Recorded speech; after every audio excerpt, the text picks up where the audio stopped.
원재료 가격 상승 때문에 값을 올릴 수는 없으니 양을 줄인다는 게 이른바 영어로 슈링크플레이션. 좀 이렇게 줄인다, 위축시킨다는 겁니다. 그런데 요즘엔 반대. 그러니까 역슈링크플레이션이 유행이라고요. 그러니까 슈링크플레이션이라는 게 슈링크가 이제 양을 줄인다고 플레이션은 인플레이션이에요. 근데 가격이 올라오면 양을 줄여가지고 일종의 꼼수죠. 그 양을 줄여서 그 가격은 내리지 않고 양을 줄이는 그런 마케팅이 일종의 꼼수 마케팅인데 그걸 이제 역으로 하는 거예요. 역으로 해서 가격이 오르면 가격은 그대로인데 이게 용량을 대형화하는 거예요. 대형화하면은 일종의 뭐냐면 박리담에 보십시오. 예. 저렇게 키운다는 거예요. 그렇게 컵을. 키우는 거예요. 저렇게 키워서 가격은 별로 변하지 않고 그대로 하면은 저게 다른 업체의 유사 제품과 차별화가 되겠죠. 그렇죠. 차별화가 되니까 저게 많이 이제 손이 가는데 구매자들이 결국은 업체 입장에서는 박리담에 이익은 조금 남기고 많이 파는 그런 효과를 보는 역슈링크플레이션이 지금 각 편의점을 중심으로 상당히 유행을 하고 있다고 합니다. 네, 뭐 역슈링크, 아이고 발음도 어렵고, 그러니까 쉽게 말하자면 같은 값인데 큰 거 많이 준다고 생각하시면 됩니다. 너무 영어에 집착하시지 않길 바랍니다. 그런데 커도 너무 크네요. 이런 걸 누가 사갈까?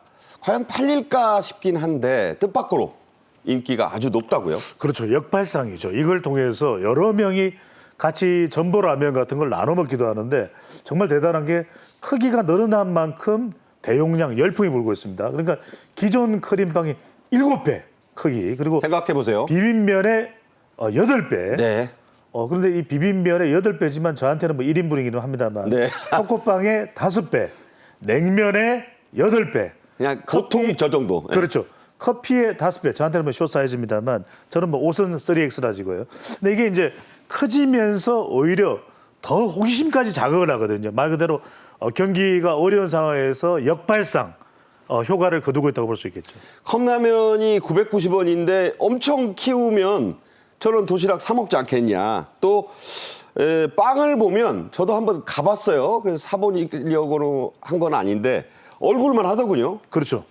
저도 이제 저걸 몇 개를 종류별로 사 먹어본 적은 있습니다만 저한테는 1인분이긴 했습니다. 조금 모자라기도 했고. 네. 그런데 좀 양이 적은 분들한테 여러 명이 모여서 이거 너무 신기해 이러면서 사진도 찍고 또 나눠 먹는 그런 또 효과도 있는 것으로 보입니다. 요즘 외국인들의 편의점 투어가 유행인데 외국인 분들이 우리나라 편의점에 와가지고 저런 걸 찍으면서 먹방을 하고 있는 모습을 저는 실제로 한 2번 봤습니다. 규모의 경제라는 게 있습니다. 경제학 하는 분들은 다 아는 얘기인데 많이 만들어 팔면 원가를 낮출 수 있다. 쉽게 그런 대목을 이해하시면 됩니다. 대용량 커피가 네. 더 잘 팔린다고요? 그러니까 이제 업체 입장에서는 산출량을 2배로 늘린다고 해서 그 생산비가 2배가 올라가는 건 아니거든요. 인프라가 원래 있기 때문에. 그래서 그것을 이제 활용을 해서 대용량 커피를 만드는데 보통 저 캔 커피가 500ml 정도 하지 않습니까? 그런데 지금 나오는 거는 1240ml짜리 커피도 아이스 커피를 나온다는 거예요. 그러니까 2배 이상 큰 거예요. 2.4배입니다. 2.4배. 네, 2.4배인데 가격은 2.4배가 안 되는 거예요. 가격은 약간 이제 좀 높은 정도니까는 저런 제품이 지금 불티나게 팔리고 있다는 거죠. 그러니까 가격이 3,000원 미만인데 2.4배. 2.4배가 되는 거죠. 맛도 뭐 차이는 없을 거 아니에요. 저는 이제 저 커피는 안 마셔봤지만은 그 컵라면 엄청나게 8인분 한꺼번에 하는 게 있더라고요. 전보라면입니다. 그 특정 업체 이름 이야기해도 되나요? 괜찮습니다. 그 라면을 저희들도 호기심에서 샀어요. 네. 제 딸이 호기심에서 사서 먹어봤는데 가족이 몇 분이시죠? 5명인데 네. 저녁을 그걸로 했어요. 이게 8인분이던데. 8인분인데 너끈합니까? 네, 너끈해요. 네. 그리고 저녁을 컵라면으로 먹으니까 상당히 이색적이던데. 네. 그래서 그런 것도 하나의 마케팅 기법이 되는 것 같아요. 그러니까 가족들이 8인분짜리 라면 저런 거 끓여서 같이 먹으면 가족 화합에도 도움이 되지 않을까. 상업 광고하는 건 아닙니다. 그런 생각을 제가 해보게 됐습니다. 자, 이런 대용량 식품들은 국내 매출뿐 아니고 해외 수출까지 하고 있다고요? 그러니까 이른바 마케팅의 활로를 또 트이게 만드는 그런 효과까지 가져오는데 특히 이제 K 예능에 많이 등장합니다. 드라마보다는 K 예능, 우리 K 컨텐츠 인기가 뭐 전 세계적이지 않겠습니까? 그러다 보니까 GS25 이른바 편의점 투어 이야기를 하는데 태국, 필리핀, 홍콩 등 32개국에 UAE에도 나가고. 그렇습니다. 예. 82개 업체와 수출 상담을 할 정도입니다. 이거 예능에서 봤는데 K 도시락, K 전보 도시락, 뭐 K 라면, 커피 이렇게 해서 수출될 정도고 특히 이제 전보 라면이 인기를 얻고 있습니다. 이른바 오모리 김치찌개 라면이 크게 인기를 얻고 있는데 우리 김치가 또 상당히 유행이거든요. 저 오모리 김치찌개 독특하죠. 맛있습니다. 네, 12개국으로 수출이 되고 있는데 이게 따지고 보면은 이런 그 큰 용량을 통해서 우리 내부적으로도 주목을 받고 있지만 해외에서도 한국의 새로운 먹거리다. 이런 우리 이 푸드 수출에도 상당히 큰 효과를 거두고 있는 것으로 보입니다. 네. 지금 우리 배 소장께서 자꾸 나에겐 1인분이다 그러니까 제가 좀 자괴감도 들고 그렇습니다. 과거 고물가나 이 불황기가 되면 빨간색 립스틱이 잘 팔린다. 그러면서 또 매운 게 큰 인기다. 이런 일이 있었고 지금도 그런 전통이 이어지고 있습니다. 과거에 매운맛 챌린지까지 있었죠? 지금도 있습니다. 저희도 매운맛 챌린지가 상당히 오랫동안 지금 지속이 되고 거기에 맞춰서 이제 업체들도 매운맛이 나는 그 제품들을 많이 내놓고 있어요.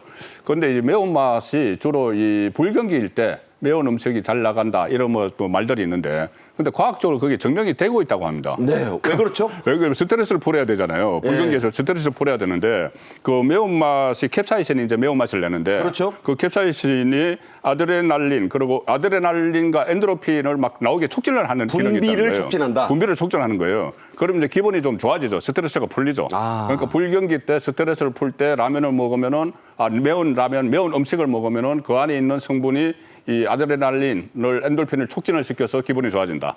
이 과학적으로도 증명이 되고 있다고 합니다. 네. 불닭볶음면이 뭐 세계를 휩쓸고 있어요. 그래가지고 지금 뭐 남미의 안데스 산맥 위에서도 이걸 먹는다는 그 먹방도 제가 봤는데 자, 이런 것들은 한국의 매운맛이 좀 다르다는 뜻이 되나요? 그렇죠. 우리 매운맛이 상당히 인기를 얻을 수밖에 없는 것이 상당히 자극을 하거든요. 그렇지만 나쁜 자극이 아니라 맛있는 자극. 그러니까 지금 우리도 보면 신세대들이 매운 것, 마라탕 열풍도 있는 네. 것처럼 뭔가 매운 것에 대해서 매운 떡볶이, 매운 라면, 매운 닭발 이런 것들이 이제 해외로 수출되기도 하고 또 하나 재밌는 게 뭐냐면 박영께서도 들어보실 이런 거 매운 걸 먹고 나서 브라질 같은 데서 네. 우리 메롱바를 먹습니다. 메롱바. 그러니까 메롱바를 먹으면 자꾸 특정 상표 얘기하네요. 네, 메롱바를 먹으면서 매운맛을 좀 가시게 한다. 그러니까 아이스크림까지도 K 열풍이 불고 있습니다. 그러니까 이제 한국 아이스크림, 그 특정 상품입니다만은 뭐 빙그레가 좋아하겠네요. 그런 걸 먹으면서 또 달랜다. 그러니까 둘 다 파는 거예요. 최근에 이 대용량 마케팅은 새로운 소비 트렌드 경향도 낳고 있다고요? 그러니까요. 이렇게 이제 창고형에 대한 관심이 이전에도 있었지만 더 높아졌다. 이른바 거거익선 클수록 좋다. 다다익선이 아니네요. 아닙니다. bigger and better 이렇게 되는데 네, 대용량을 사서 냉동으로 보관하면 되고 근데 이게 왜 인기가 있느냐면 세 가지가 충족되는 겁니다. 어떤 거요? 싸다. 그다음에 다양하다. 종류가 창고를 가보면 쇼핑하는 재미가 있습니다. 이리저리 막 달려가면서 뛰어다니면서 걸어가면서 쇼핑하는 재미가 있거든요. 카트 채우는 맛이 있어요. 그러니까요. 우리가 네. 이른바 카트 재미다 이런 이야기를 하는데 창고형 할인점 시장의 규모가 그래서 계속 늘어나고 있는데 2024년 올해죠. 9조 원을 이미 아직 한 해가 채 지나가지도 않았는데 9조 원을 돌파하고 있어서 다른 산업 섹터들은 거의 제자리 걸음인데 나홀로 성장을 하고 있다. 이런 평가까지도 받고 있습니다. 그러니까 창고형 할인점이 그동안 별로였는데 지금 이런 경향을 타고 홀로 성장세인데 예. 이게 이제 가면 또 먹거리도 또 사이사이 팔기 때문에 가족들이 반나절 여행 코스라고 그래요. 바캉스를요. 이 창고형 또 이 쇼핑을 하는 거 하면서 보내는 분들이 많습니다. 그러니까 에어컨 나오지. 그렇죠. 시원하죠. 넓죠. 다양한 재미 보죠. 다 살 필요도 없죠. 거기 가면은 피자도 팔죠. 또 볶음밥도 팔죠. 그러니까 다른 데 갈 필요 없이 방콕 갈 필요 없이 창고 간다라는 이야기가 나옵니다. 네. 자, 요즘 신조어가 참 많아서 나이 드신 분들은 일일이 챙겨보기 힘듭니다만 이거는 좀 아셨으면 합니다.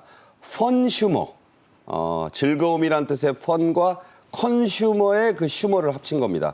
어떻게 해석해야 될지. 즐거움, 재미를 추구하는 소비다. 뭐 이런 진짜 얘기인가요? 음식과 관련된 이야기죠. 네. 음식과 관련 과거에 식도락이라고 했지 않습니까? 그렇죠. 그것과는 좀 다른 것 같아요. 과거에 식도락은 맛있는 집을 찾아다니는 건데 이것은 좀 신기하고 재미있는 말 그대로 재미있는 음식을 이게 찾아서 먹는 조금 전에 제가 말씀드린 이 8인분짜리 컵라면 그런데 우리처럼 5명이 먹는 게 아니고 혼자서 그러니까 먹는 먹방에 보니까 먹방, 예, 그 먹방. 유명한 쯔양 씨가 저거 안타까운 저 그냥 사연이 한 번에 먹더라고요. 한 번에 다 먹죠. 그걸 다 먹고 그런 그 상황도 있고 또 엄청난 크기의 빵을 또 먹는 것을 또 이게 좀 유행을 하는 게 요즘 그 먹방 이 유튜버가 많이 있고 또 인플루언서들이 이런 그 영상을 많이 올리기 때문에 이게 확산이 되면서 과거의 식도락과는 좀 다른 형태의 이 먹는 재미를 찾아가는 그런 그 타입이 많이 늘고 있는 거죠. 그러니까 쉽게 말하자면 이 펀슈머라는 게 예, 예.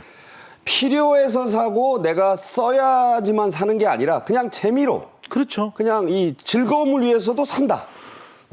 말씀대로 예전에 우리가 이제 먹을 때는 주로 이제 맛있어야 먹는다 또는 좀 값이 싸서 먹는다라는 이유가 있었는데 요즘은 네. 재미있어서 먹는다는 이야기입니다. 아. 먹는 것 자체도 손가락에 이렇게 끼워서 먹는 그런 또 재미가 있거든요. 이른바 손가락 걸기, 선액 뭐 이런 것도 있고 이른바 떡볶이 같은 경우에도 그냥 밀떡이 아니라 가래떡 이것도 아주 두꺼운 가래떡이 있습니다. 그러니까 뭐지 이러면서 신기하게 이렇게 또 보는 먹는 그런 경우도 이제 발생이 되기도 하죠. 네, 지난해 출시한 전보도시락에 관해서 초대형 컵라면이 나왔었는데 이게 이제 히트한 이유가 이 펀슈머들의 영향력 때문이다. 그러니까 그렇죠. 원래 정상적으로는 야 8인분짜리를 뭐하러 사. 네. 그런데 이게 팔렸다. 그러니까 저도 그게 처음에 사가지고 와서 사실 제 딸이 사가지고 와서 한 며칠 동안 안 먹었어요. 네, 그냥. 엄두가 안 나는 거죠. 네. 이게 그것을 8인분을 한꺼번에 물을 붓는 거거든요. 한꺼번에 물을 붓는데 그날 다 먹어야 되는 거예요. 일단은 식구가 다 모여야 된다.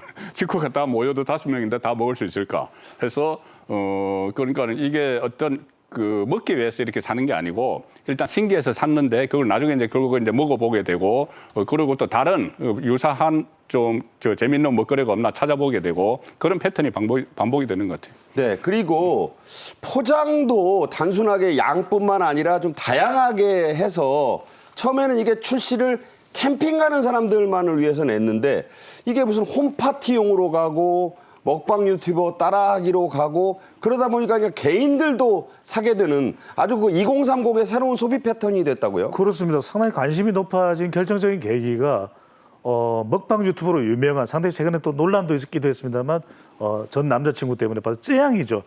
한국명으로는 박정원 씨인데 이 쯔양이 이른바 이 전보 라면을 한꺼번에 다 먹는 거죠. 저도 뭐 먹는 게 가능은 합니다만 이런 것들이 이제 유튜브에 올라오면서 사람들이 이거 보는 재미도 있고 먹는 재미도 있다. 그러다 보니까 기존의 라면은 대체로 우리가 일반적인 1인분 크기 정도 용량이었거든요. 근데 이런 전보 라면이 나오다 보니까 이제는 캠핑 갈 때 여러 사람들이 함께 또 먹는 용도로도 이제 이 포장도 개발이 되는 참 다양해졌다라는 판단을 할 수 있을 것 같습니다. 네.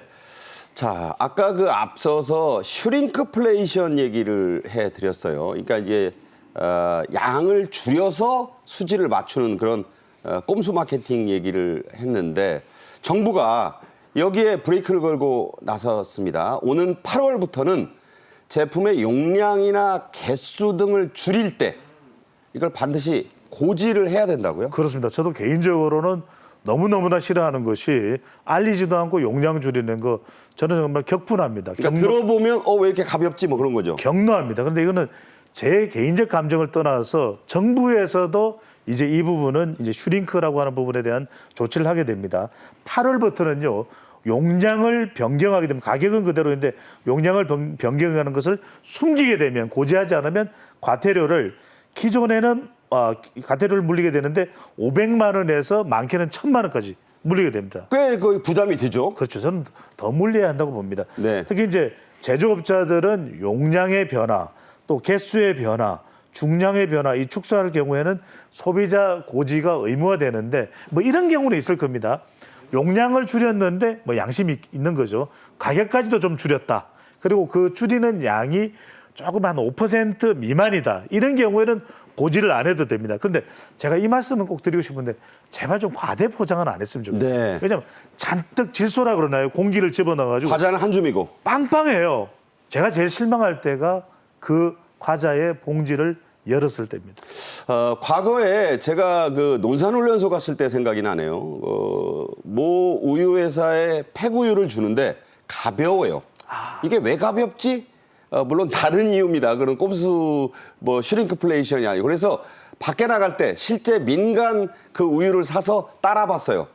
적더라고 실제로. 그러니까 이게 뭐냐. 그때부터 저는 한 30년 넘었는데 분노했거든요. 그러니까 소비자들이 화내는 부분이 알리고 줄여라 이런 얘기 아니겠습니까? 그렇죠. 아예 그러니까는 그 가격을 오르면은 판매가 잘 안 되니까 가격은 똑같은 것처럼 하면서 양을 줄여버리잖아요. 그럼 거기에 대해서 배신감이 상당히 들어요. 네. 나중에 한번 먹어보면은 배신감이 들면은 다음에 그 제품뿐이 아니고 그 제품을 만든 업체 거는 잘 안 사게 돼요. 그러니까 차라리 소탐대실이에요. 예, 차라리 우리 원가가 올랐으니까 좀 그 가격을 올리겠다 하고 이 양해를 구하고 나서 소비자에게 양해를 구하고 나서 정상적인 가격을 받고 정상적인 용량을 넣는 것이 장기적으로 그 회사에도 이익이 되는 거죠. 네, 길게 봐라. 그럼 길게 봐야 자, 됩니다. 우유, 식용유, 과자, 샴푸, 치약 다 해당이 됩니다. 알리고 줄이든가 아니면 대용량으로 출시하든가 먹는 장사는 정직해야 됩니다.